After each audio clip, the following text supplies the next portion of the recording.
going for the easy wins in here because I've got some tricky bits. For example, this is a, I say tricky, it's because there's not a lot of them around. So I'm finding it really difficult to find comparables because that's typically how appraisal goes. You look up the sold price of comparable items and you calculate the value of yours based on what other things are sold for, essentially.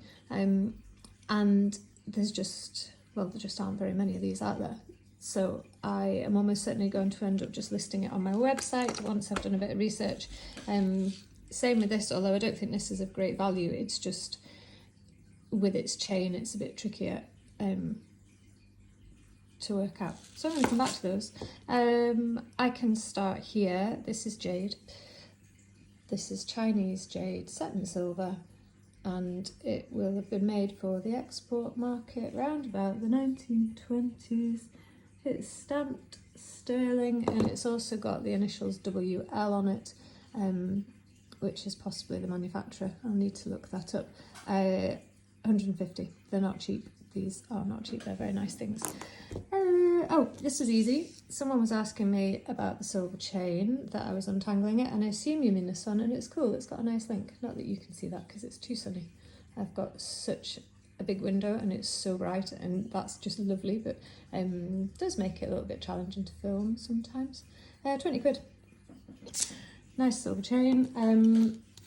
Those will be first refusal for a child because I think she'll want them. Right, little locket. Looks like it's got gold. I'm worried about wrecking my nails. I wonder if now I've got more followers, Barry M will do a collab with me because I've been advertising your nail varnish for months. This has seen better days. It is wounded, as you can see. The can you see? That little heart's popped out, that shield rather than a heart. It's rolled gold. The gold is worn. I'm going to say 20 quid because it's seen better days, but it's still a nice thing if you don't mind your jewels a little bit battered. It's cute. And this one can be, let me in, so going to ruin my nails. That's in good order. Nice clean locket. Teeny tiny though, just rolled gold. Can be another 20 quid. This one's lost all of its gold, so it's been loved and loved and loved until everything wore off. I'm just going to say a tenner on that one.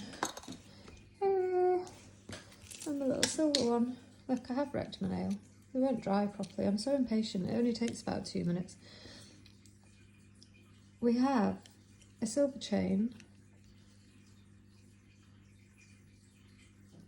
that has been attached to a locket in a way that I wouldn't have necessarily attached it, but it works. It's on there. Lockets seen better days. So these lockets, let's bring these ones back up. They date from late Victorian onwards. The Grecian key motif is a good, not even on camera.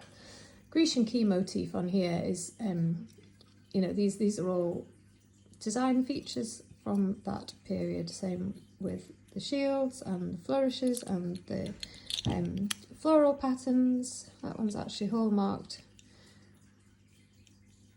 It's not closing particularly securely. It needs a bit of, oh, it clicks. Just about. With the chain, that one can be 30, I think. And I think we'll come back to the tiny dragonfly.